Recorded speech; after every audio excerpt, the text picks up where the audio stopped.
কি করছো হুলবা?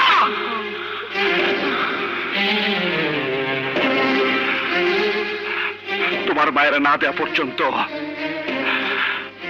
তোমার স্বামীর চাকরি দেব না। তারপর তার আমি মারতে গেছি। তারপর তোমার মায়ের রক্ষা করার জন্য তোমাকে বাসা আমি দারোয়ানের মতো পাহারা দিতেছি। আমি আর সন্ত্রাসী না। ওই আব্বা যারা সমস্ত সম্পত্তি বানিয়ে দিচ্ছি আমি ওই সমস্ত সম্পত্তির মায়ের ত্যাগ করে চলে আসলাম। আমি আমি ভালো হয়ে গেছি তোমাকে জন্য। আবার আমি কথা দিছি মিনিস্টার শফি আহমেদের ইলেকশন করব।